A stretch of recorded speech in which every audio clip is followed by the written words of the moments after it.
Welcome into another edition of the FutureSox RoundUp. My name is Elijah Evans, and I am joined, as always, by my co-host, Jeff Cohen.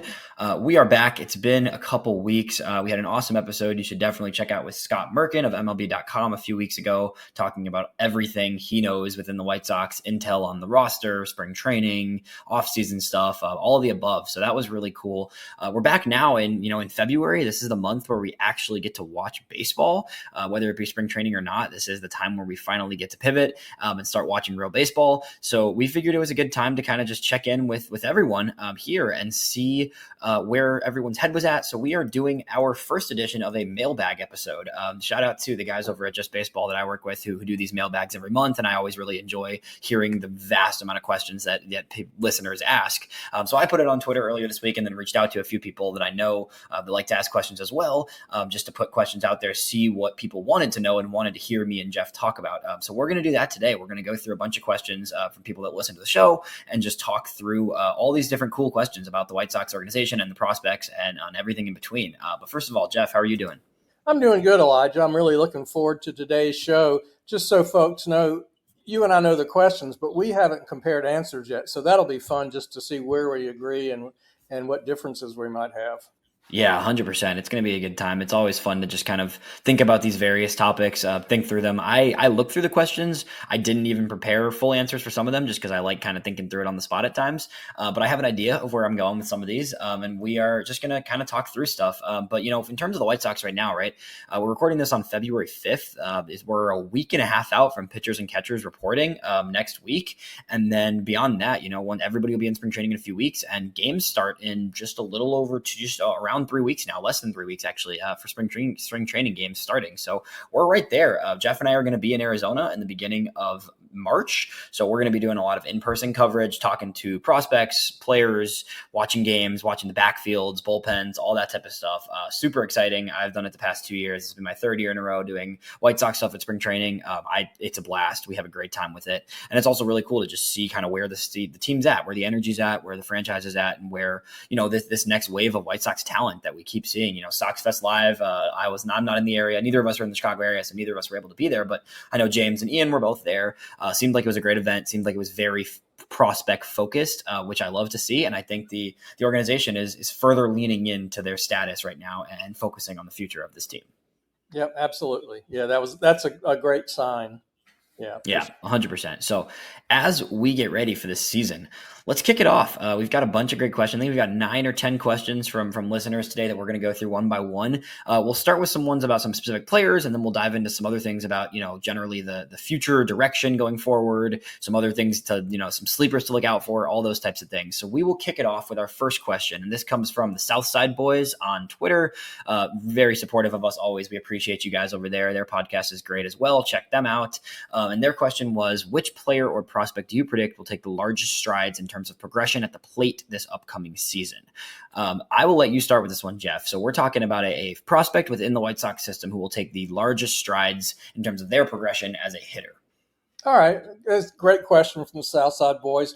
And you're right, very supportive. We appreciate their support 100%. Of Future Sox. I'm going to preface it by saying, as a guy who goes to watch 3 of the 4 affiliates every summer, I'm going to be really curious to see the changes, if any, from the new director of hitting, Ryan Fuller. He replaces Alan Zinter, who replaced Andy Barkett. And clearly a change in hitting philosophy is something that the White Sox need at the major league level, given their poor plate discipline and lack of walks. And of course, so all that starts in the minor league. So I'm going to be really anxious to keep an eye out for that. But to answer the question, this is the year for guys like Wes Kath and Samuel Zavala to take a step forward. It's big years for both of those guys. And I would add Caden Connor and Ryan Galaney to that list. But my answer goes to Caden Connor. I think he is going to get to Birmingham, and my hot take is he's going to end up as one of the top 10 hitters in the league. How's that for a hot take, Elijah? In Double-A? Yep. Wow, that's a take for sure. I like Caden Connor. That's definitely not the direction I was going. That's an interesting kind of path there that you took. What is it about Connor that you see being kind of that next step for him after, he's only played one full professional season, right? This is a guy that was drafted in 2023, coming off of a strong season in Kannapolis, was decent in Winston-Salem, but, still kind of showed some signs of development in Winston. Right. Well, you're right. He and I compare he and Ryan Galaney. They both tore it up in Kannapolis. They're both college bats and advanced hitters. They go to Winston-Salem. Ryan struggled a lot more than Connor. Caden struggled a little bit, but seemed to start to find his way toward the end of the year.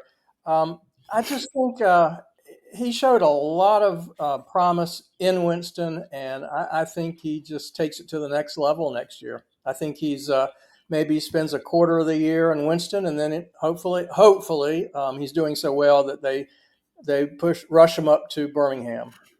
Yeah, I like it. Well, that's a solid answer. Not the direction I was expecting you to go, but I like it. I like the idea. I think, some of those 2023 guys, right, there's a good amount of those college experience guys from that class, whether it's Galaney, Connor, Eddie Park, a handful of those other guys that we are waiting to we saw them last season, right, but it's your first season in the minors getting adjusted, getting used to the long season. I think this year you could see a lot of those guys really start to find their groove in the minors. For me, I think the easy answer is George Walkow, just because there's so much. It's not that he wasn't good last year, right? He showed at 18 years old that he has a ridiculous amount of power, but there's so much growth for him to do in terms of his approach and his style of hitting, right? I think that you could see him really take a massive step forward when you see that approach come into hand, when he limits the whiff, starts to have a little bit better, ability to chase, to discipline against some of the breaking balls, right? Like, I think his approach could really grow this season, which will make him that much better of a hitter. And he's already a very good hitter, right? So I think that's kind of the most straightforward answer that I thought of, because I think that there's just so much upside there that he is going to keep growing. And I believe this season you're going to see him make some really big strides. I have two others that are definitely more under the radar. Ryan Burroughs, I know that's a guy that we've both liked for a long time. We really like his defense at shortstop. Last season, the offense just never really came together, but he was working through some swing changes. He adjusted his mechanics mid-season. He was switching up his weight transfer a little bit, trying to change the way he was kind of working through the zone. I think there were some signs that he has more in the tank there. We didn't see a lot of production for him offensively, but come the playoffs in Kannapolis, he started to show some really good signs of stuff. He had some big clutch hits. He looks like he's finally comfortable with his swing. He talked to both of us and Candy in August about how he's figured out this new swing, and he feels more comfortable than he used to. Burroughs is a guy with a lot of talent. He was kind of a top 20, 25 prospect for the White Sox, a handful, going into last season, right? And I think he could easily get back into that range, even though he's not really a top 30 guy right now. I think he could easily push his way back into the top 30, given he's still very young. He plays a really nice infield at shortstop and second base. And I think there's a lot more offensive upside for him to tap into. And then the other one that you kind of hit on there a little bit, Samuel Zavala. I don't think I'm ready to give up on him yet. I think there's a lot that needs to be done for Zavala, but I do think, given his approach and his ability to just maintain consistent at bats last year, even when he was kind of struggling at the plate, right? He still walks a lot. He still has some quality speed, right? I think we could see him finally start to tap into some more of that power that he flashed in 2023 with another year at high A, if he can really just adjust to the level. But I really think my two answers are Walkow and Ryan Burroughs there, who I think will, take that next step forward from the flashes they've shown already. Yeah, good answers for sure. With regard to Ryan, yeah, he struggled all year, but he was an animal in the playoffs. He really teased us, and we got a chance to see what the upside could look like. So it's going to be really exciting to see what he does the start of this season. So, yeah, I agree with you there completely. Yeah, 100%. All right, that's a great first question. Moving on to our second one. It's from our guy Dylan at Not Cease on X, one of our hosts of this show and a FutureSox contributor, always coming in with the heat. Dylan asked, who from the 2024 draft class are you most looking forward to watching this season? Plenty of answers here. You've got 19 answers in addition to some undrafted guys as well, or 20 answers in addition to some undrafted guys. So last year's draft class, right, a lot of these guys got a taste of single A, a few got a taste of high A last year, but a handful have not played at all. So who are you looking forward to from this 2024 White Sox draft class? Oh, wow. Couple of guys really are very interesting. But I'm going to start with Jackson Appel. I really developed a man crush on him. He played 3 weeks at the end of the year, and wow, was he impressive for the last 3 weeks of the season and into and through the playoffs. So I am hoping that they push him and he starts in Winston. I don't know. We'll see. But he was a really exciting player. And you would, let's to be fair, you'd expect these college guys to do well in low A, and he Yeah. really did. A couple other guys, we haven't yet seen Nick McLean, and he was a third rounder, an outfielder from Arizona State. So certainly looking forward to seeing him. And then the second round pick and the 43rd overall, Caleb Bonham. I just hope we get to see him in Kannapolis at some point next year. I know he's very young. Yeah, I mean, for me, it's impossible not to go with Bonham. And Dylan knows that. I know he asked the question, but Bonham is a guy that both of us were really excited about when they drafted. We were both, fired up to just see what that upside looks like. He was, a potential first rounder prior to the high school season, had an up and down high school season, but still was, one of the best players in high school baseball in the country. Looked like he could be, commanding that late first round type money. The White Sox ended up overslotting him in the second round, paid him even more than the slot value at that pick. He's just, we've heard nothing but good things. There was a few clips of him hitting well in Arizona, just in complex, scrimmages last fall before he got anywhere. The organization as a whole, like we talked to guys in Charlotte that rotational guys within the organization, coaches that love Bonham upside, a lot of power, a really compact, sweet swing from the, he's just a super exciting player. I think we're going to see him in Canny and the second half of the season. It could be if he really goes off in Arizona, like Walcott was last year, where he gets to Canny in May or June. But I also could see it not being till, July or so. At some point, I think he's going to get to Candy because I think he's going to mash in Arizona in the complex league. And I think this is a guy, 19 years old. There's a lot to dream on for Caleb Bonham. And I think, he'll be 19 this entire season, plenty of time to grow, to develop. And I think this is someone we're going to be looking at as, one of the better prospects in this system fairly soon. Other than that, that's the straightforward answer. There's two more. I'm going to save one of these for the next question because I think he fits perfectly in the next question. But I am going to go with, some later deep pulls here. One being Blake Shepherdson. Blake Shepherdson's a guy that we've had on the podcast. I talked to him in the fall or, in the summer when he was drafted.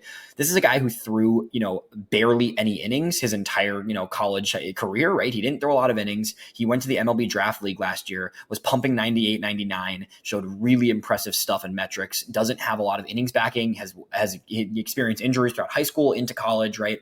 Doesn't have the track record at all of many other players in this draft class. The stuff is electric. If Shepherdson comes into this season fully healthy and gets to kind of just go after it in a bullpen role in Kannapolis, I think we're going to see some really impressive stuff from him. And I think he's a reliever.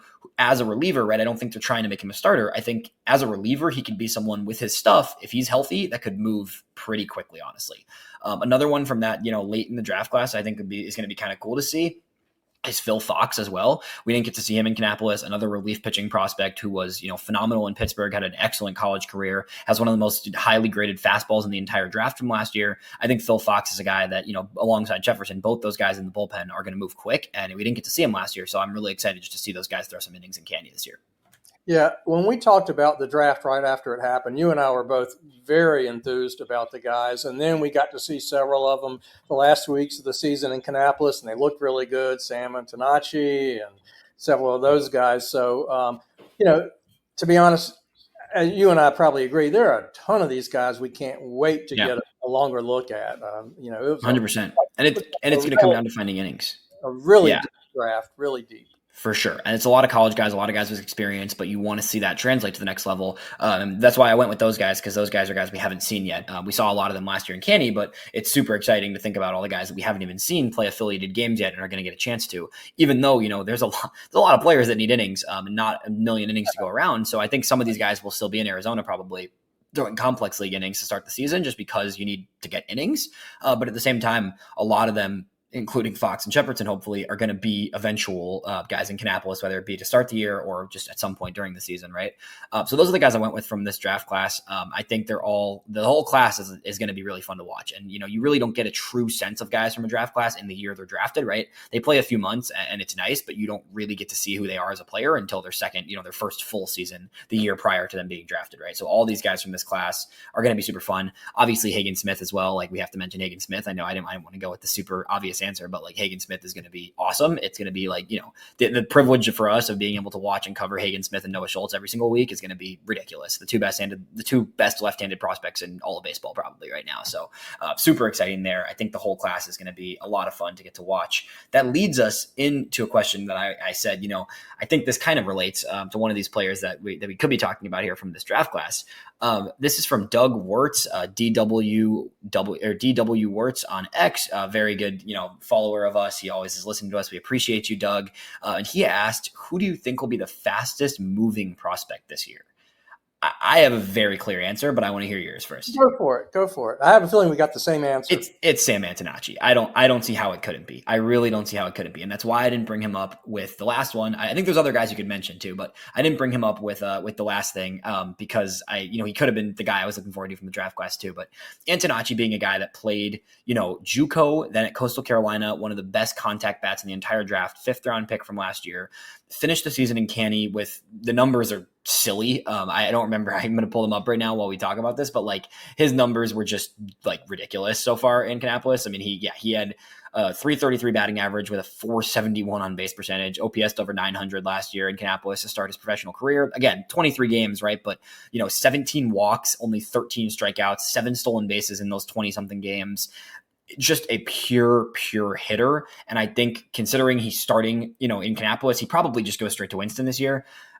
If you had told me Sam Antonacci made it to AAA this year, I would not even blink. Honestly, I really would not be surprised at all. I think we're looking at a very similar trajectory to a Brooks Baldwin if things go well for Antonacci this year. It's a little bit of a stretch because Baldwin had a whole nother season.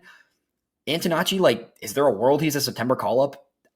There's a world, honestly. I really do think there's a world. I don't think that happens this year, but I think he gets to Birmingham and very likely AAA this year, honestly. Cool. I intentionally did not designate him for any of my answers because I knew, I know how fond you are of him, and rightly so. He was electric last year. So, good answer. I went with an even easier one. AAA up. I just chose Hagen Smith because he's gonna start in Winston perhaps and end up in Chicago.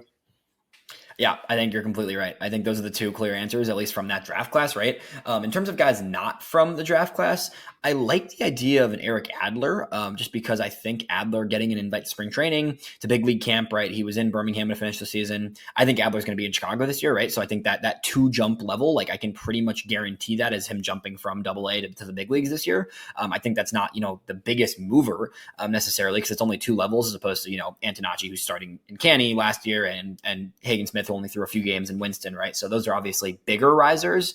But I think both those guys are going to be pretty significant rising prospects.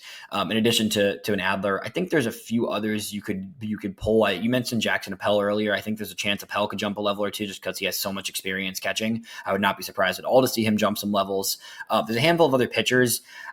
I mean, is it crazy to say Aldrin Batista? That might be a little aggressive there. I don't think he jumps quite as quickly as a Smith or an Antonacci, but I do think Aldrin Batista, we've talked about him plenty. The people that listen to this, know how fond I am of Aldrin Batista for sure. I think Batista, finishing last season in Winston, I think there's a very good chance that you'll get him to Birmingham and probably not Charlotte, but I think he at least gets to Birmingham. And from there, you never know, right? If he dominates in Birmingham like he's capable of doing and like he did in Winston to finish last season, right? I could see him jumping another level from there. Yeah. And as you and I have talked about, the White Sox don't want to have their top of the line pitchers spend much time in Charlotte. So exactly. It's not a big jump to go Birmingham to Chicago. Exactly. I mean, Noah Schultz as well. I think that's that's only 2 levels, but I think Noah Schultz debuts this year if he's healthy. I don't really see how he wouldn't. I don't think what does an entire season in Birmingham do for Noah Schultz? We've already seen him dominate Birmingham last year, right? He will be there to start the year for sure. I don't think Noah Schultz ever touches Charlotte. I think there's no chance he plays a game in Charlotte. I think it sounded a little bit like Scott Merkin can see that similar path when we were talking to him about Noah Schultz as well. I just don't see him going to Charlotte, considering the way they handled Drew Thorpe and then some other pitchers as well. I don't see it. Maybe he does go to Charlotte, but I think Schultz will be up this year, jumping from Birmingham all the way to Chicago. Anybody else you thought of for fastest mover? I think we hit most of the no, actually, the 2 I had thought about were Hagen Smith and Jackson Appel. Yeah, definitely. All right. Going on to our next question. This comes from some family friends of mine who are big listeners and supporters, Abe and Aiden Kaplan. Thank you guys for sending me some questions because I reached out to some people asking if they had questions for the show. This one coming from them was something that was kind of frequently asked. A few other people mentioned the idea of, who are the guys we're going to see in Chicago this year, right? So Abe and Aiden asked, other than the two catchers, Colson Montgomery and Chase Meadroth, the two catchers being Caro and Teal, are there any position players White Sox fans might see in Chicago this year who could actually make a long-term impact on the Sox for years to come? This is a really good question because the biggest thing that we're trying to figure out right now and that we keep talking about is like, where is the positional depth and how can they keep adding to that? The Garrett Crochet deal was a big part of that, but there's more to come. So aside from Caro, Teal, Montgomery, and Chase Meadroth, Jeff, who are the other position players in the system that you could see making a big impact at the big league level? Well, we just talked about a question from our pal Doug, and he asked a second question, which is similar to that. Who are some of the pitchers who are on the cusp of maybe making the major leagues? And more importantly, we'll get to that one. Right, but he also talked about the impact on the 40-man roster. Right. And I think it's important to keep that in mind as we talk about who else could get the call, because there are only so many spaces. There aren't that many of these guys on the 40-man. But having said that, my quick answer is Tim Elko's at the top of the list, and long shot Mario Camilletti. Interesting. Huh. What does Camilletti stand out to you as a guy who could, because the question particularly here was like, who could debut this year and who could also become an impact piece of the team? So what is it about Camilletti that kind of stuck out to you there? I just think that there's such a muddle at the middle infield for the White Sox. No one has stepped forward yet. And assuming Colson doesn't open in Chicago, there's just a lot of positions and at bats at play. And I think maybe Camilletti can force his way up, but also I'm kind of thinking they may just turn to him in a pinch. Yeah, I could see that as a possibility. I think because he's versatile. Camilletti's a guy who's played all over the infield. He's played some corner outfield as well, right? So like that's a guy that you could use as a depth piece. I think Tim Elko is probably the best answer here, just because he is older. He's and it's trending the direction of having a hard time seeing Andrew Vaughn being the long-term first baseman. So I think at some point Elko is going to get some run, whether it be at first base or DH, just to kind of give him the chance to see if he's a big league piece. It's still hard for me to envision Elko being a long-term impact piece. It's just tricky with his profile to really see it being long-term. But then again, he keeps hitting. I said this all of last year. He keeps hitting. If he keeps hitting the way he did last year, if he keeps doing what he could do, what he showed he could do in Charlotte, right? Like I think Tim Elko could be a legit option at the very least, like a platoon power hitting bat kind of type of guy, right? Like I think there's a possibility of that. Another one to think about is Jacob Gonzalez. I think there's still a lot of work for Jacob Gonzalez to do, but in terms of prospects who could debut this year, right? Like I think Gonzalez is a guy that at some point you kind of have to push him, right? I think he was a first round pick. He was supposed to be, one of the most big league ready kind of college bats in that draft class, right? So I think you could imagine a world where Jacob Gonzalez, if he has a really good start to the season in Birmingham, moves quickly through Charlotte and it gets to Chicago later in the season. And that's someone the White Sox still really want to be a big piece of this future, right? Last year was tough for him. He had some ups and downs. He adjusted his swing. He kind of got to Birmingham and struggled there a lot. But he had a great playoffs in Birmingham. He showed some good signs. He's changed up the way he approaches and the way he swings, right? Let's see what happens. I could see Gonzalez, with a good start to the season, quickly getting to Charlotte. Most people hit pretty well in Charlotte or often hit pretty well in Charlotte, right? If he hits well in Charlotte, maybe he debuts later in the season. And that's a guy who you could kind of, envision being a potential long-term piece.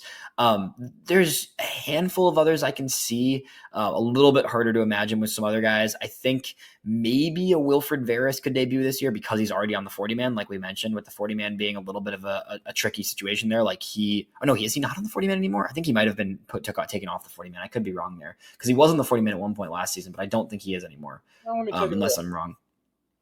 So maybe not, but I think Veras is a guy that could be. I think Jacob Gonzalez is probably the best answer. Like I said, there's a chance Sam Antonacci debuts this year. That's the one that I think is a little far-fetched probably. It's probably a little too aggressive of me. But at the same time, if Sam Antonacci does debut this year, I could see him being one of those guys who makes himself, stick on this roster, right? In terms of the guys that are already on the roster too, like Brooks Baldwin's another one, Brian Ramos are another one, right? Like those aren't new guys, but I think there's a chance that they could kind of become, longer term pieces if they break out with more innings given to them this season. Yeah, I think for the non-pitchers, I think it's a really short list. It is, yeah. Other than the guys that. Yeah, exactly. Yeah. They pitched in the question. So to answer your guys' question, I mean, I think those four with Montgomery, Meadroth, Teal, and Caro are the four that you're going to be focused on this season for sure. I think those are the four guys you want to debut pretty soon this year. I mean, all four of those guys could have a case to be up by June, at this or earlier, honestly, for many of them. And I think those are the four that you're hoping are going to establish themselves this season in terms of the rookies that are going to debut. But Elko, Gonzalez, there's a handful of other guys who could make that impact and could at least become, utility pieces at the big league level or bench pieces at the big league level. So there's definitely some other options. Moving on to the next question, which is I combined a few. So this was Abe and Aiden asked this one as well. Doug asked a different version of this question. So this was kind of a combination of a few questions asked. Who do you think as pitching prospects could be traded for MLB potential hitting prospects or other MLB offensive help? And could you see any of these trades happening this year? This is a fascinating one. So I'll let you kick this one off, Jeff, because like we've said, there is some lopsidedness in the farm system right now. There's a lot of pitchers and probably too many pitchers at some point for the amount of innings the White Sox can use in a given season. Well, it's an interesting question. And to be honest, I'm going to tell you flat out, I don't have a single guy who I'm going to name as is likely to be traded. I really have no idea who it's going to be. But I did take a look at the 40-man, and there are a lot of good young arms on the 40-man. Bush, Eater, Corolla, Martin, Cannon, Burt, Nastrini, Thorpe. There's a ton of guys. Yeah. I think where the crunch is going to come is in the next wave when Batista, Gowan, Schweitzer, some of these guys who are going to be Rule 5 eligible at the end of this season, that's where the crunch is coming, and that's where they're going to have to clean out some of the Bush, Eater, Corolla guys. Yeah, I think it's going to get really tricky, and I love this question from the few people that asked different versions of it, and we combined it here because it's a hard thing to justify trading young talent when you're still rebuilding, right? You don't want to give up on guys and trade a guy for the sake of evening out your roster before your roster is at all competitive, right? So that's kind of this balance factor that you have to consider here for the White Sox is at what point is it too early to even consider moving talented players just for the sake of a better fit player at a different position, right? Like it's like you don't want to give up more talent just because you need another position. You want to still try to gain as much talent and accumulate as much talent as possible. There is a few guys that I thought of though, and you mentioned a few of them there. I think either a Jake Eater or a Kai Bush is a pretty likely one because those are guys that were at one point very high level prospects, right? They were both kind of borderline top 100 guys. They came over in trades to the White Sox, so they weren't homegrown players, right? I think both are trending towards more relief roles long term, right? Like Eater is already kind of looking like he's shifting into a bullpen role. Bush was starting last year, but I could definitely see him shifting into a bullpen role. I think those are two guys where it's like if the White Sox no longer have a spot for them and you're not sure they can find a spot, then it's like maybe another team wants to take that upside swing just because they both have a lot of natural stuff. They're both big left-handed guys. So I can see either of those two being kind of I don't want to say, a cast aside, right? But someone that you can say, oh, like, we don't really think it's working with these players. So another team can take a chance at that upside and we'll take another prospect back who's a little more, fits a different type of prospect. You're not going to get an elite hitting prospect for a Jake Eater or a Kai Bush, right? But you could get a hitting project that's equal level of a project to those players, right? Somebody that's a AAA guy that struggled and hasn't found his groove yet, hasn't been able to crack into the big leagues, but has upside that's kind of swapping an equal type of situation almost, if that makes sense. No, it makes perfect sense. And and I'm glad you made that point because if you give, let's say, Jake Eater several more chances to start and it just never happens, right? He's not going to have that much trade value other than his pedigree as being a former top prospect. So yeah, you might be able to get something in return of another guy who was a top prospect who struggled and see who can unlock what. But you're right. In terms of prospects, right, when you go a little bit deeper into the system and try to look at some of the, the depth arms in the system, I think in terms of one guy, again, it's really hard to say these trades will be made this year. I think if we see a type of trade where you're trading a prospect, it's going to be one of those older prospects, most likely, like an Eater or a Bush. It's hard to reason trading a younger guy who's still developing when this team is still far away from contending. If there was a guy, though, I can kind of envision a world where you trade a Juan Corella. And hear me out, because I know he's young. He's been really impressive, right? He was really good down the stretch last year when he got up to Birmingham, right? Corella, though, is still someone with some degree of reliever risk, right? I think there's still a world where he command-wise drifts into being a reliever eventually. In addition to the fact that he's coming off of a really strong finish to the season, right? So he showed some stuff at Double-A where you're like excited about the potential of him, but already on the 40 man due to having to be added because of the Rule 5, right? So if you want to clear 40 man spots, there's not many guys that have more young upside in terms of pitchers, right, that haven't gotten to the upper levels or haven't reached the major leagues yet, who could actually return you legit hitting, upside, right? So I think if the White Sox see a moment to strike on a team that's looking to move a big league ready hitting prospect that they actually like, Corella is one of the few guys on the 40 man that could return a serious value in terms of a hitting prospect, if that makes sense too. Elijah, I think that's a great take. You're right. As I look at the 8 or 9 young pitchers on the 40 man, he's the only one who either hasn't started to prove himself like Cannon Right. and maybe Burke, or has thrown a little bit of shade on himself like Mastrini and So I think that's a good point. He still has a lot of trade value for sure. Right. And it'd be risky, right? Again, it still feels a little too soon to trade a guy that's like young and has upside. But because he's on the 40 man, I can see a world where you justify trading him given his age and he still has some time to go for the sake of a hitting prospect that may become available suddenly. And you have to pounce on that, but you need to give up a decently talented young pitcher, right? There's also guys that aren't on the 40 man, right? Like you could look at a Tyler Schweitzer, a Riley Gowans, some of those other guys, that are good pitching prospects and had good seasons last year, but aren't on the 40 man yet. They probably are just too far down in the depth chart to get a chance at the big league level this year, right? So if you're not going to put them on the 40 man this year, maybe you look to move one or two of those guys for a young hitter with some, projectability, right? That you can probably make an impact on. But I think in terms of I don't think we see a lot of the second part of the question, right? Was could you see any of these happening this year? I don't think we see a lot of that this year. I think this year is more than anything just talent accumulation, no matter what the positioning is. Even if you do have too many pitching and it's too much pitchers and it's lopsided, right? You're probably not trading more than one or two of those guys potentially in a small move because you need to still just keep all your options open in terms of talent in the organization. Yep, I agree. Yep, for sure. All right. Thank you guys for those ones. That was a great one. I love that. It's very interesting to consider given the kind of the shape of this farm system. The next one comes from Rosie Sports 88 on X as well. This one is something that I can't say I've done a ton of research on yet. I'm just kind of getting accumulated in this world. But Rosie Sports 88 asked, how does the top of the draft look for outfield prospects? It seems to be a weaker area than pitching than infield and catching in the system as far as position players go. Very good observation there for sure from Rosie. I mean, I think that we've talked about for a while that the outfield depth is weaker than a lot of other areas of the farm system, but also you did just get a Braden Montgomery, right? So that immediately becomes your top outfield prospect, right? So that definitely helps in terms of trying to kind of build out the outfield depth.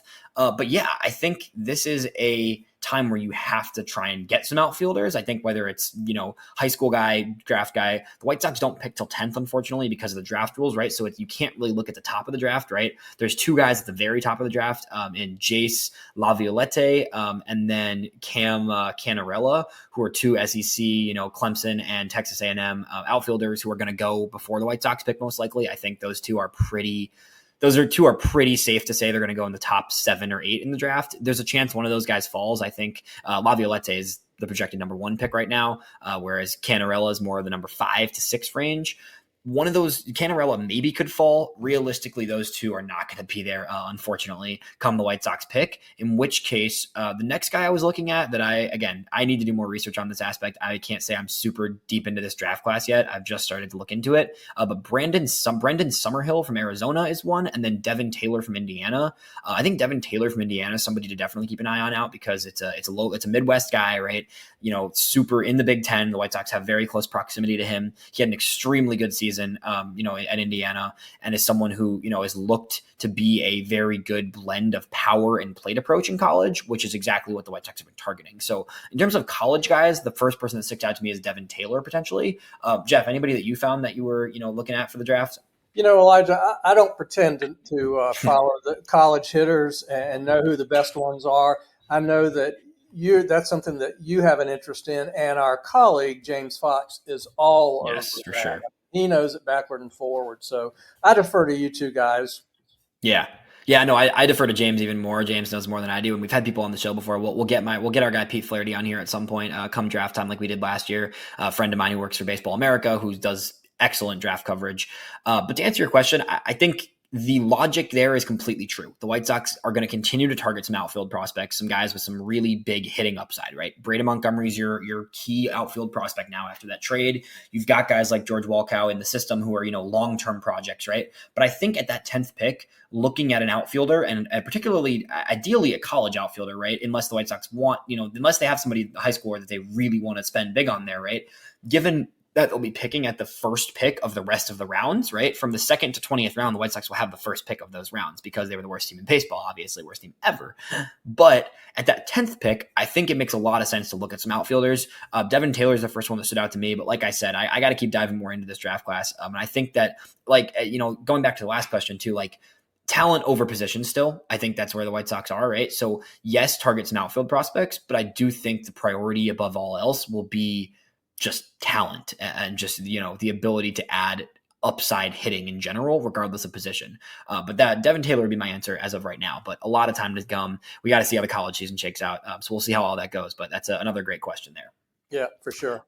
Moving on to the next. This one comes from Jonah of 365. Another great follower. Shout out to Jonah. You're always great to engage with on Twitter. Do you guys see anyone that was signed in IFA the last 2 to 3 years that could be a breakout candidate and turn into a serious or top 100 prospect for the White Sox?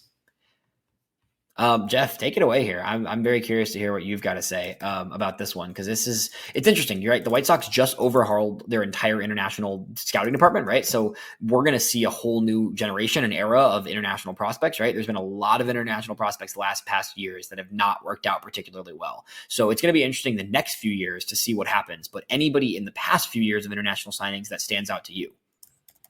Well, I'm going to preface it by saying drafting in general is a crapshoot, but the international draft is very much a crapshoot because these guys are so young. Some of these guys are like 16, maybe if you're lucky, 17. So a lot of them are very intriguing, but man, you're really rolling the dice. And, you can look back at Oscar Colas and Mike Adolfo. All these guys come in and they're exciting and just don't appear to be panning out. So it's a big crapshoot. The other thing I'm going to say is, we know about Mogollon. Hopefully we'll get to see him at some point. But there are just a lot of other guys from the DSL that I just know nothing about other than the class from like 2 years ago that was so good is just now starting to trickle into the affiliates. Right. So it's hard when you say in the past 2-3 years from international signings, we haven't seen a lot of these guys yet, right? So it's really tricky because a lot of these guys are playing in the DSL. I try to look in on DSL stats and stuff, but I don't have, videos, some substantive videos or anything from the DSL. So it's a little tricky to figure out what those guys are.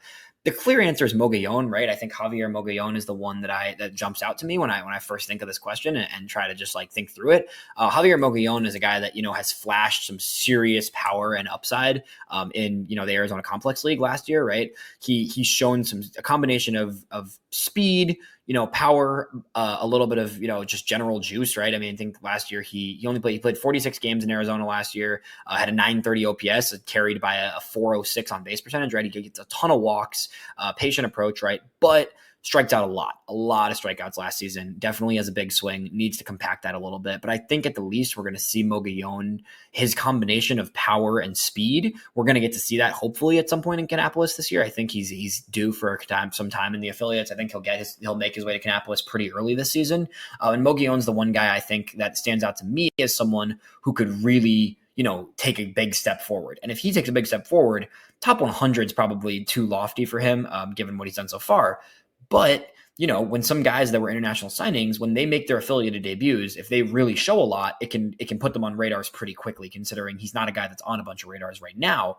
So I could see Mogollon being the guy that jumps out to me as a high upside potential, international signing. Another one, Abraham Nunez. I'm not sure if that's a name many people are familiar with, but Abraham Nunez is a guy who was in that 2023 class, I believe. I'm pulling up his stuff right now. Last year played in the Arizona Complex League as well with Mogollon. Not quite as gaudy numbers, definitely not elite numbers, but a lot of speed, 20 stolen bases, flashed some good, overall speed, contact skills. Not a lot of power for Nunez. I think that's the thing that probably will hold him back a little bit. Didn't have a single home run in the ACL last year, but looks like someone who can put some pretty good at bats up, solid contact, and plus speed. So Abraham Nunez is another guy to mention. Right now, the reality is that I don't think there's anybody who can be a top 100 level prospect from these recent international classes. But, this current class that was just signed, right? The White Sox just announced a few weeks ago their international class for this year. Alejandro Cruz from Cuba is one of the, was ranked as the 17th prospect in this entire international class, signed for a few $1 million, right? So that's a guy who, was the marquee signing of this year's class, who seems to be a powerful third baseman, shortstop third baseman, a lot of pop, a lot of physical projection with him, is still kind of building and adding to his body right now. So Alejandro Cruz signed this year, another guy to keep an eye on as well. Yep. It's, when they hit, they can hit big, but it's tough when they're 16 and 17 to project what they're going to be at 22. Yeah, it's definitely tricky. But generally speaking, I think this international department's going in a better direction. I think they've overhauled it. They've changed it. There's a whole new staff in place. So what we can do from this point, even though there's not a ton of guys that we're looking at now as real upside pieces, we can at the very least be able to say, there's new guys coming in, there's a new regime. Let's see how this international scouting department, does over the next few years of signings and over this next few classes that we see. Going on to the next, this one comes from Zach Gonzalez, our guy who works over at the press box of the Charlotte Knights, out by Jeff, ZGonzo3 on Twitter. And Zach asked, why does it feel like Braden Montgomery is destined to be a superstar? And if Braden Montgomery takes the face of the franchise role, how much does that help Colson Montgomery's mental game? Interesting question here from Zach, for sure. Yeah. Let's attack the first part of that first, of why does Braden Montgomery feel destined to be a superstar? What is your, stance, Jeff, from someone who you probably haven't seen much of Braden Montgomery? We haven't seen him play a single game in the organization yet, but, someone that the White Sox very much considered with the 5th overall pick and was amazing in college the past few seasons. Well, what I know about him is he's just this tooled up guy who dominated in the SEC. He's got all the abilities. The big question for him, or at least for me, is his health. I mean, he's suffered a serious ankle injury, and we just want to, get a look at him and see if he's healthy and back up to speed in terms of his ability to run. And I don't know the timetable. I would imagine, it's going to be sooner than later that we'll see him. Yeah. For me, it's as simple as like a former two-way player who has elite athleticism, right? The arm is exceptional, right? So you're already getting a premium right corner outfielder with a top end arm strength, right? This is a guy who was touching 97, 98 on the mound, right? So like top tier arm strength, athletic outfielder, right? And then you take that and combine it with 115 mile an hour max exit velo in college. It's a pretty good place to be. And I think he probably ends up as a lefty full time. I don't think he sticks as a switch hitter. I think I talked about this with Dylan Barnes on a podcast earlier this winter. But I think this is a guy who's been much better hitting as a lefty. Maybe he ditches the switch hitting at some point, but generally speaking, right, an aggressive swing for sure. He's someone who's been aggressive his entire college career, but has developed a lot of plate approach over the past year. I think his walk rate went up a lot in 2024. The contact skills, have looked better over time. It just really good athleticism, strength, upside. The health matters. Yeah, for sure. We'll see what happens. I think this is a guy who's going to hit for a lot of power, and I think that is kind of the selling point, is a high-end defensive right fielder who hits for a lot of power and gets on base. He's never going to be a 300 on average guy, I don't think. I don't think the contact skills are quite there. But the White Sox need some pop. They need some pop, and they need some impact. This is a guy who, among a lot of other players in the system with a lot of, solid attributes, but not projectability necessarily, this is the projectable guy, right? Like in terms of the guy you think can be a star outfielder, like he's that guy. I think the upside's great. The second part of that question, I really don't think the face of the franchise aspect is something that I consider much. I don't think it matters too much in this context. I think Colson Montgomery is really good at dealing with the pressure that he's been facing over the past few years. I think he's had a ton of weight on his shoulders, and he does a really good job handling it.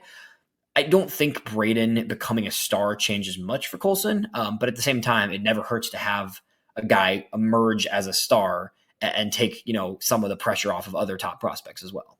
Yeah. Elijah, I don't know if you had a chance to meet Zach when you were in Charlotte, but I did. he does a podcast with his father and two brothers called Big League Dreaming. That's kind of fun. They just kick around. That's awesome. Yeah, it's a lot of fun. They have a good time with it. And I had a chance to meet his dad and I think one of his brothers on their visits to Charlotte.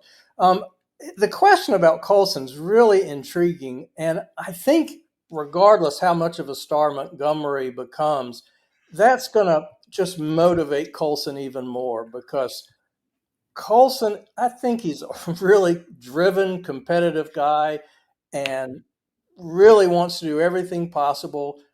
I'm not sure I'd say to be the face of the franchise, but Right. to be a star and perhaps the star. And that's a great thing. I think that's what you want in your star players, to be that driven. So I think it's a great thing if Montgomery pushes them. Yeah, I completely agree. I think it's another guy that emerges as a face, and Braden Montgomery has not been afraid to be. He seems to be a pretty sociable guy. He's on social media. He posted stuff after he was traded, right? Like he seems to have the ability to handle attention and pressure. But I think his upside is it shouldn't change anybody else's projection and anybody else's role within the franchise. I don't think, but I do think Braden Montgomery has that superstar potential, like you mentioned in your question, Zach. So thank you for that one as well. Building off of that last one, the next question comes from Gordon Liddy G on X. What is the organization's plan at shortstop if Keith Law and other assessments are correct and that Colson can't stick at the position and ends up moving to third base? This is a tough one.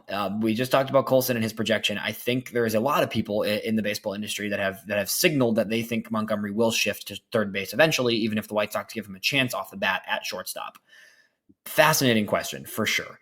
Definitely something that is worth considering, but it's interesting because everybody in the White Sox organization, including Colson himself, is very adamant that Colson is a shortstop and that he's going to be a shortstop, right?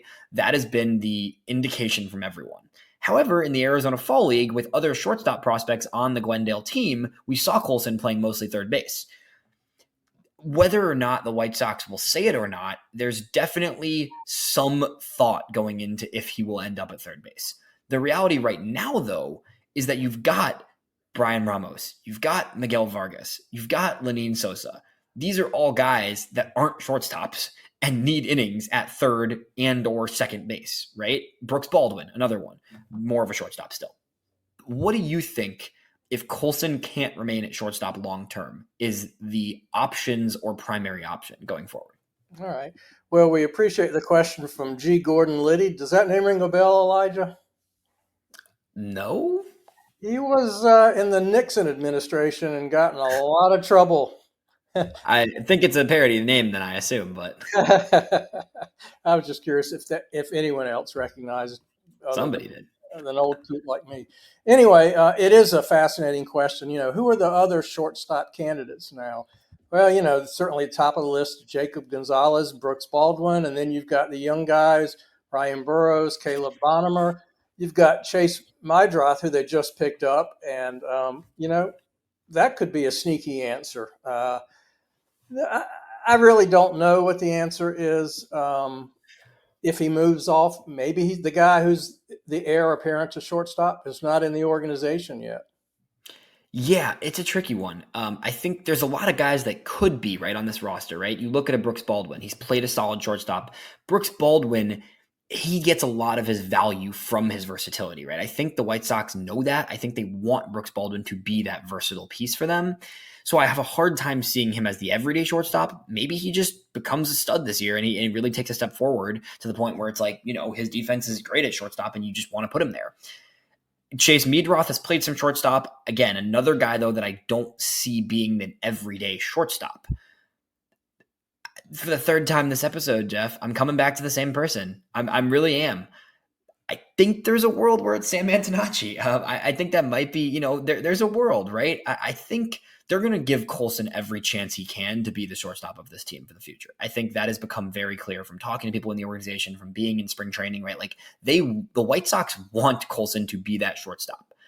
If he can't be, you got to pivot. And I think you're right. It might not be from the organization. Also, another guy we talked about earlier, Caleb Bonnemer. Caleb Bonnemer has supposedly gotten really good reviews as a shortstop, right? A big dude with a lot of strength, supposedly, and still looking to add more body to him, in which case he also is another guy that's been like, oh, maybe he shifts to third. I think the baseball industry in general has gotten really into this whole, like, oh, if he doesn't stick at shortstop, he just put him at third base. Like, sure, like, yes, I get it. But like these guys that come in as shortstops want to be shortstops. And a lot of them are capable of being shortstops. But again, it is also the most demanding infield position, and it's challenging, and it's the anchor of your infield defense to an extent, right? I think Antonacci and I think Bonnemer are both very different trajectories, right? I think Antonacci is 1 year out as opposed to, or 2 years out, maybe even. And Bonnemer is still probably 4 years out from the big leagues, right? So I think you have two guys behind Colson in the pipeline that could be, right? I still think Jacob Gonzalez is in consideration there. I do think Jacob Gonzalez is probably more of a third base or a second baseman, pardon me, than a shortstop long term. He's going to be in consideration there at the very least. There's a number of other guys in the organization that are shortstops, right? I think you look at Alexander Albertus, who came over from the Dodgers last year, William Bergoya, who came over from the Phillies last year, right? There's a handful of guys that can play shortstop. If it's not Antonacci or Bonnemer, though, I kind of lean, it's not on the team yet. And that's not a bad thing, right? If Colson Montgomery sticks at third base long term and becomes an elite third baseman, then you figure it out from there, right? You keep moving. You got to find talent above all else right now with this organization. And I think Colson has a shot to stick there. I think both Antonacci and Bonnemer could also have a shot to become, that shortstop. If not, it's probably still someone you haven't drafted yet or haven't traded for yet, or maybe the team is competitive in a year or two and they sign a big shortstop, right? Like there's possibilities there. We've seen in the past few years, a lot of shortstops in Major League Baseball have gone elsewhere in free agency, the top shortstops, right? Almost every top shortstop in the league, other than, the homegrown ones like a Bobby Witt and a Gunnar Henderson, right? A lot of other guys from Trey Turner to Carlos Correa to Dansby Swanson, right? Have all ended up signing huge deals, especially because shortstop is so pivotal in this game now. We see shortstops being really, really sought after in free agency. Maybe the White Sox in a year or two from now are competitive enough where they say, hey, Colson's going to be our third baseman. Let's go sign someone, right? Like, let's go make that move. Right. Hard to know. Yeah. It'll be fascinating to see how that plays out for sure. And that will have a lot of impact on the team. Yeah. But when the team is competitive in a couple of years, Luis Robert probably gone, Benintendi gone, Andrew Vaughn probably gone. They're probably not going to want to pay him in arbitration. So when this new team is constructed, and hopefully you've got Braden Montgomery in one corner outfield position, hopefully you've got another competent bat in the other corner outfield and at first and third. And if you've got those four power bats and then Caro or Teal behind the plate, you can get away with a glove first shortstop. Right. And as awful as the White Sox have been defensively, I love the idea. I think, as I've said it many times, Colson at third and a glove first shortstop, that's a strong left side of the infield. Yeah. Really, 100%. So I think, like we said, there's two guys in Antonacci and Bonnemer who I see as the most likely guys to stick at shortstop in terms of the prospects right now. But I think if Colson isn't the shortstop, I think it's probably more likely than not that it's an external addition, whether it be from a trade, from the draft. It could be this year, right? The number, the 10th overall pick this year. We just mentioned all those college outfielders, right? There's some real good college infielders this year in the draft class. It's an interesting draft class. I think the consensus is the draft is a little bit thinner than other years, but like Iva Arquette, I don't know how to pronounce his name. I think I said that right. Is an Oregon State shortstop, just transferred there. He's ranked as, a top 10-ish prospect in this draft class. That could be a guy the White Sox look at. Dean Curley is another guy, Tennessee shortstop this season in the SEC. There's a lot of really interesting shortstops. So maybe number 10 overall is a college shortstop that quickly moves to the system and becomes that guy, right? Plenty of options. At the end of the day, finding a way for Colson Montgomery to be a high-level big league player is the priority first and foremost, whether it comes at third or shortstop. I'm not upset about it if he shifts to third. I think some people have this idea that it's like, oh, he's, not panning out if he doesn't stick at shortstop, right? Like, no, he could be a very good third baseman. I also think he might stick it short, right? Like he might figure it out. He hasn't been terrible defensively by any means at all. He's been working through it. He's been trying to figure out his swing. He's been trying to adjust. Last year was a big adjustment for him at the plate, right? Like, let's give him a chance. I think the White Sox are going to give him a chance, and then we'll see from there. Yep. Our last question comes from the Bennett K. Bennett Kroll. This guy is awesome. Definitely check out Bennett on X. A great follow for any White Sox fan. Why is Riku Nishida not the number one guy on any White Sox prospect list? Actually, though, how is he not even top 30 is the question from Bennett. You want to take a first shot at this one? Nishida, we've talked about so much this offseason because he's such a fun player. We love talking about him. He's just the electric factory that he is just somebody who gets on base all the time, crazy fast, walks a ton, just takes his an excellent approach.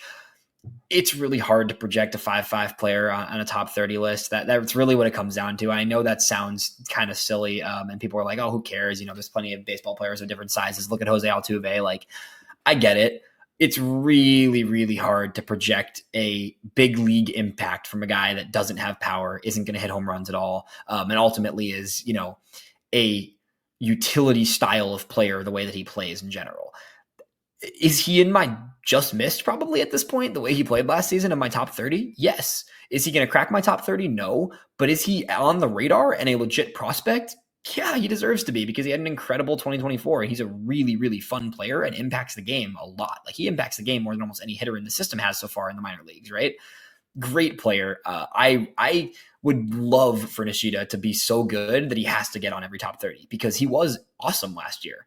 Got to see it at the higher levels and got to see a little more well-roundedness from his game probably for him to crack top 30 for me.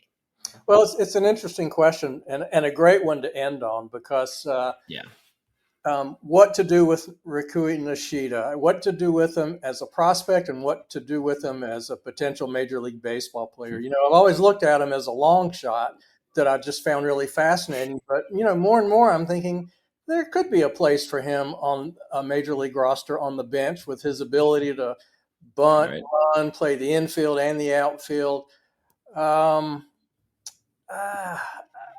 Personally, I'd love to see him somewhere in that 25 to 30 spot on a prospect list just to give him some love. He's just a fascinating guy and such a fun player. Yeah, understandable. I get it. Love the question, Bennett. I think over this offseason, I've seen plenty of interviews or your feature stories on Rikui from Scott Merkin, from Chuck Garfien, right? Like he's getting attention because he's awesome and he was incredible last season. And he's so fun to watch. And I had a great time talking to him earlier this offseason as well on an interview we did. So check that one out if you want to learn more about Nishida for people they're fascinated by him. Super cool profile. And I hope the guy keeps developing. He's going to be in Birmingham this year. I would love nothing less than for a September call up for Nishida this season. That would be awesome. Wow. From your lips, Elijah, from your lips. I hope so, Jeff. I hope so. This was super fun. Thank you so much to those people that sent us questions in. We really appreciate it. Thank you all for supporting us as always. We hope this was cool to kind of hear our answers to some of these questions. And yeah, we'll do this again at some point. That was a good time, Jeff. Yeah. Fantastic. Yeah. Season's all coming. Right.